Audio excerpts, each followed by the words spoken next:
Hello दोस्तों, सबसे पहले आप सभी को मेरा प्यार भरा नमस्कार। स्वागत है आपका फिर से एक और नई वीडियो में।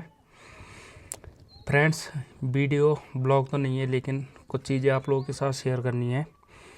कि जैसा कि पिछली वीडियो में आप लोगों ने देखा होगा, मैं अपने जूनियर हाई स्कूल में गया और वहाँ बच्चों के पेपर चल रहे थे और टीचर नहीं थे।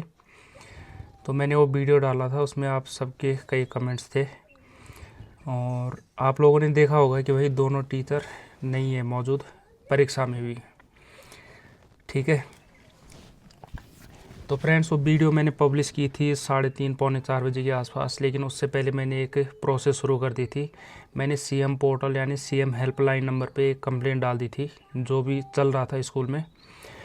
और 18 को मैंने कंप्लेंट डाली, 19 को सीधे हमारे बीरोखाल ब्लॉक में जो हमारा उप शिक्षा विभाग है उनके लिए नोटिस आ गया कि भाई इस बारे में जांच की जाए। तो अब उसके बारे में एक बैठक बैठेगी, जांच समिति का गठन हो चुका है और जल्दी ही इसी हफ्ते मतलब एक हफ्ते के अंदर उन्होंने जवाब देना है वहाँ पे कि क्या कार्रवाई हुई, इस पर क्या जांच हुई। तो अब फ्रेंड्स, ये मेरा कोई व्यक्तिगत लड़ाई झगड़ा नहीं है, कोई इससे मुझे व्यक्तिगत लाभ होने वाला नहीं है, बल्कि हमारे स्कूलों में शिक्षा का स्तर सुधरे। जो टीचर लापरवाही कर रहे हैं वो लापरवाही ना करें, बस यही प्रयास है। किसी से मेरी कोई व्यक्तिगत दुश्मनी निकालने का मकसद बिल्कुल नहीं है। सरकार टीचरों को इतनी सैलरी दे रही है, किस लिए दे रही है? सिर्फ इसलिए ताकि वो बच्चों को अच्छी शिक्षा प्रोवाइड करा सके और नियमित स्कूलों में आ जा सके। और जब टीचर ही जो है लापरवाही करेंगे तो फिर बच्चों का भविष्य क्या होगा वो हम सोच सकते हैं। तो अब इसमें एक अहम भूमिका रहेगी हमारे गांव वालों की, क्योंकि जो मेन मुद्दा है कि भाई दोनों टीचर ने अपनी सैलरी से एक व्यक्तिगत आदमी को रखा था, तो वो रखा गया था जुलाई में। जब अगस्त में मैंने इस बार में ब्लॉक में जांच की, ब्लॉक से इनको फ़ोन आए, तो इन्होंने सितंबर में एक बैठक रखी। ठीक है, और उस बैठक के बाद 1-2 महीने दोनों टीचर नियमित रूप से स्कूल में आए, लेकिन फिर उनका वही हो गया। और अब जो मुझे खबर पता चली है ना, तो ये पता चला गांव में नीचे कि दोनों टीचर ने ना बारी लगा रखी थी कि एक हफ्ता तुम छुट्टी करना और एक हफ्ता मैं छुट्टी करूंगा। तो ऐसे करके विद्यालय में आ रहे थे और जो एक आ भी रहा था वो भी जो है छुट्टी से पहले निकल जा रहे थे। तो ये चल रहा था और इसके खिलाफ़ मैंने शिकायत की है, इसके लिए मैंने ये मुद्दा उठाया है। तो देखते हैं अब हमारे गांव वाले मतलब कितना सच का साथ देते हैं। मेरा साथ कोई मत देना, मैं ये नहीं कह रहा कि भाई सब लोग मेरे फेवर में बोलो, जो सच्चाई है उसके साथ चलना। ठीक है, गांव में अच्छी शिक्षा, अच्छे टीचर चाहते हैं तो ज़रूर सच्चाई का साथ देंगे। और अगर जैसी भीड़ चाल चल रही है या उनको किसी से रिश्तेदारी निभानी हो, किसी से अच्छाई निभानी हो, तो भाई वो जो है इस जांच का विरोध करेगा। दोस्तों, ये जांच जो है मैं पहले करा सकता था जब ये मैटर चल ही रहा था। हमें उप शिक्षा विभाग से अगस्त में बोल दिया गया था कि आप लिखित में शिकायत दो, हम इस पर कार्रवाई करेंगे। लेकिन ये शिकायत इसलिए नहीं दी डर के मारे, या कोई हम झूठ नहीं थे कि हमने इसलिए जो है इस बार में कोई एक्शन नहीं लिया, बल्कि जो टीचर अभी यहाँ मौजूद हैं उन्होंने मुझे पढ़ा रखा है, आज वो हमारे बच्चों को पढ़ा रहे हैं। और मैं नहीं चाहता था कि यार जो हमारे गुरुजन हैं उनके खिलाफ़ मतलब इस तरीके की कोई कानूनी कार्रवाई हो। लेकिन अब वो अपनी हरकतों से बाज नहीं आ रहे हैं, तो भाई मैं क्या करूं। मैं परसों जब स्कूल में गया तो जो हेड टीचर वहाँ पे है, मैडम है, वो भी कह रही थी कि भाई इनका कुछ अता पता नहीं है, कब आ रहे हैं कब जा रहे हैं, क्यों तो ये स्कूल में आते हैं जब इनको जाना ही होता है। और वो बड़े गुस्से में थी। तो भाई अब मैं चाहूँगा अगर स्कूल में कोई सब्जेक्ट टीचर नहीं है तो वहाँ पे एक नियुक्त अध्यापक आए, क्योंकि जो अध्यापक नियुक्त होकर आएगा भाई वो इनसे सवाल जवाब करेगा कि क्यों तुम इतनी जल्दी जा रहे हो, क्यों तुम इतना लेट आ रहे हो, तुम एक एक हफ्ते तक बारी बारी करके आ रहे हो तो क्यों आ रहे हो। और अगर कोई इनका व्यक्तिगत आदमी होगा जिसको ये पे कर रहे होंगे, तो भाई वो कभी भी जो है ना इनसे सवाल जवाब नहीं करेगा। लेकिन अब दोनों टीचर अपनी हरकतों से बाज नहीं आ रहे हैं, तो भाई अब कोई मेरा सगा भाई भी होगा तो मैं तो भाई उसका भी विरोध करूँगा। क्यों? क्योंकि हमारे बच्चों का भविष्य का सवाल है।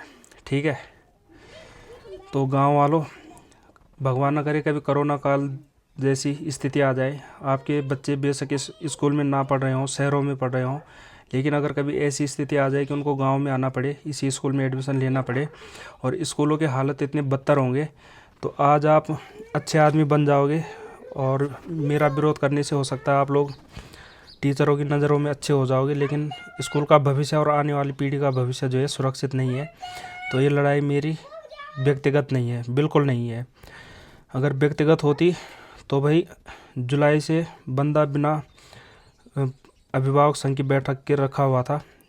सितंबर में जाके बैठक होती है, उस बैठक में क्या हुआ कैसे हुआ वो तो आने वाले टाइम में उस पर भी चर्चा होगी, ठीक है। लेकिन आप लोग साथ देते हो नहीं देते हो, भाई मेरा तो भतीजा पढ़ रहा है वहाँ पे, हम देख रहे हैं कि यहाँ पे गलत हो रहा है, तो मैं तो भाई आवाज़ उठाऊंगा, क्योंकि मेरा ज़मीर इतना नहीं मर रखा कि मैं अपनी आंखें मूंद लूँ। और अगर आज मैं सही हूँ और मैं इसके खिलाफ़ आवाज़ उठा रहा हूँ और मुझे किसी का साथ नहीं मिलता, तो भाई भविष्य में कोई भी जो है ऐसे ख़राब सिस्टम के खिलाफ़ कोई आवाज़ नहीं उठाएगा, हिम्मत नहीं करेगा, क्योंकि टांग खींचने वाले भी बहुत होते हैं। अब दोस्तों आपके साथ शेयर करूँगा जब ये जांच प्रक्रिया पूरी हो जाती है क्या निष्कर्ष रहता है, वो मैं आप सभी व्यूअर्स के साथ ज़रूर शेयर करूँगा। क्योंकि जो वीडियो मैंने डाली थी उसमें आप लोगों ने बिल्कुल मुझे अच्छी राय दी थी कि RTI लगाओ, CM हेल्पलाइन पे डालो, ये करो वो करो। लेकिन उससे पहले मैंने वीडियो पब्लिश तब की थी, पहले मैंने CM हेल्पलाइन नंबर पे शिकायत डाल दी थी, ठीक है। और 18 तारीख को डाली, 19 तारीख को मेरे को वहाँ से नोटिस भी आ गया, ज़रूर इन टीचर्स को भी आ गया होगा। अब भाई कल उसी वीडियो पे एक कमेंट आता है इन भाई साहब का, वैसे इनकी ID हाईलाइट हो रही है हरिदास करके, कि भाई ये बंदा इतना पढ़ा लिखा है, 21 साल का इसको एक्सपीरियंस है, ये है वो है करके इसके बच्चे भी उसी स्कूल में पढ़ते हैं, ठीक है। तो भाई पहली बात, मैंने उस बंदे का आज तक विरोध नहीं किया है। मैं विरोध करता तो मैं जुलाई अगस्त में ये कर देता, सीधा इसी का विरोध करता। अगर मुझे इसका व्यक्तिगत विरोध करना होता या मुझे जलसी होती कि भाई ये इस स्कूल में क्यों पढ़ा रहा है, यार कितना दे रहे हैं, मतलब टीचर उसको 3-3 4-4 हज़ार रुपये दोनों दे रहे हैं, ठीक है। और मेरी लड़ाई इससे नहीं है, मेरी लड़ाई दोनों टीचर से है कि वो जो है टाइम से पहले क्यों चले जाते हैं और टाइम से पहले क्यों नहीं आते, मतलब समय पर क्यों नहीं आते। अब बात है, चलो तुम्हारी भाषा में बात करूँ, ये इतना एजुकेटेड है, ये एक्सपीरियंस वो एक्सपीरियंस है, तो मेरे भाई अगर इतनी पढ़ाई कर रखी है तो जाए और परीक्षा क्लियर करके आए। विरोध तुम उसी से पूछ लेना जिस बंदे को इन्होंने रखा हुआ था और मेरे पे ये कहा जा रहा है कि इसको हटाने की वो है, वो खुद ही बता देगा। बैठक भी हो चुकी है, मैंने उसका विरोध नहीं किया है, तो उसके खिलाफ़ तो मेरी कभी भी नहीं थी। और परसों भी मैंने वीडियो बनाई थी, मैंने उस वीडियो में भी कहा था कि भाई मैं इसके ख़िलाफ़ जो है वीडियो नहीं बना रहा हूँ, दोनों टीचर के ख़िलाफ़ मेरी ये वीडियो है। अब बात रही अगर तुम्हारे कहने पे ना, तो वैसे तो तुम्हें मैंने रिप्लाई दे दिया है, कमेंट में ही पढ़ लेना भाई। अगर तो वही है जो मैं तुम्हें समझ रहा हूँ कि तुम कौन हो, तो जिस दिन 7 सितंबर को बैठक हुई थी, बैठक में ये प्रस्ताव रखा गया था महिदेव रावत जी के द्वारा कि सभी अभिभावक जो है इसको 2-2 3-3 सौ रुपये दो महीने के, ठीक है। तो तुम्हारे पिताश्री गुस्से से आग बबूला हो गए थे और उन्होंने कहा अगर 2-2 3-3 सौ रुपये हम देंगे इसको तो इस स्कूल में ताला लगाया जाए। मतलब मैंने कमेंट में तुम्हें दोगला कहा है, इसीलिए कहा है। यहाँ कमेंट बॉक्स में तुम उसके गुणगान कर रहे हो और जब सामने बात आई तो तुमने जो है, तुम्हारे पापा ने भाई स्कूल में ताला लगाने तक की बात कर दी थी।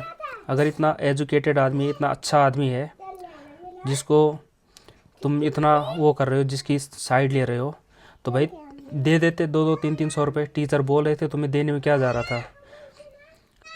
सोशल मीडिया पे अच्छा आदमी बनने में और हकीकत में अच्छा आदमी बनने में ज़मीन आसमान का फ़र्क होता है। अब आगे से अगर निष्पक्ष जांच होती है भाई, तो फिर जो है देखा जाएगा, फिर आप भी देखना मैं भी देखना। और अगर कुछ मिली भगत हुई, कुछ गलत हो गया, तो फिर कुछ नहीं कह सकते, क्योंकि पिछली वीडियो आपके सामने है। उससे पहले कि मेरे पास कुछ कॉल रिकॉर्डिंग वगैरह है, जिस दिन 7 सितंबर को बैठक होती है उस दिन के भी मेरे पे कुछ सबूत हैं, ठीक है। सारी चीज़ें मैंने संभाल के रखी है, जांच आने दो, सारी चीज़ें मैं जांच में रखूँगा। उसके बाद जो है दूध का दूध और पानी का पानी हो जाएगा। अब एक चीज़ और कहना चाहूँगा दोस्तों, टीचर कह रहे थे कि भाई ये जो है यहाँ पे फ्री में पढ़ा रहे हैं। इस बात पे भी आते हैं, क्योंकि इतने पढ़े लिखे शख्स और जो अध्यापक के पद पर हैं उनको इतना झूठ बोलना और इतनी राजनीति खेलना शोभा नहीं देता। आप लोगों को हमने इस स्कूल में रखा है, अपने बच्चों को स्कूल में भेज रहे हैं, तो भाई अच्छी शिक्षा, सिर्फ किताबी शिक्षा के लिए नहीं, उनका चरित्र भी उसका भी बिल्डअप हो, इसलिए भी भेजते हैं। और आप लोग इतनी घटिया राजनीति कर रहे हो। इन्होंने कहा कि भाई ये आदमी फ्री में पढ़ा रहा है। दोस्तों, फ्री में कोई बंदा कितने दिन पढ़ा लेगा? 1 दिन, 2 दिन, हफ्ता, 10 दिन, महीना, 2 महीना, 3 महीना, जुलाई में भाई साल भर हो जाएगा इन्होंने इस बंदे को रखे हुए है। और ये लोग उसको देवता बनाने में लगे हुए हैं कि भाई ये जो है फ्री में पढ़ा रहा है। हाँ, या तो कोई रिटायर बंदा हो या किसी का अर्निंग सोर्स कुछ और हो। जब अर्निंग सोर्स कुछ और नहीं है तो फिर भाई जो जिसका परिवार है, जो शादीशुदा है, जिसके 3-3 बच्चे हैं, क्या वो 1 साल तक फ्री में पढ़ा सकता है कि नहीं? कोई बात नहीं, जांच होने वाली है। अब मैं आपको मिलूँगा कि जांच में क्या होता है, वो भी मैं आप लोगों के साथ शेयर करूँगा। और बने रहना आप लोग। अगर इस जांच में, ऑब्वियस सी बात है कि भाई मैं गलत इल्ज़ाम नहीं लगा रहा। पिछली वीडियो में आप लोगों ने देखा होगा कि टीचर नहीं थे स्कूल में जिस टाइम मैं स्कूल में गया। अब अगर मेरी जीत होती है तो आगे भी लोग हिम्मत करेंगे कि अगर कहीं पे कुछ गलत हो रहा है तो उसके खिलाफ़ आवाज़ उठाने की। अगर मेरी हार होती है तो उसके बाद ना कोई भी हिम्मत नहीं करेगा कि भाई वो किसी गलत सिस्टम के खिलाफ़ आवाज़ उठा सके। ये बात देख लेना। हार जीत जो भी हुई वो तो मैं आप अपने व्यूअर्स के साथ ज़रूर शेयर करूँगा, क्या निष्कर्ष निकलता है। ठीक है, चलो फ्रेंड्स, जुड़े रहना चैनल से, जल्दी मिलते हैं।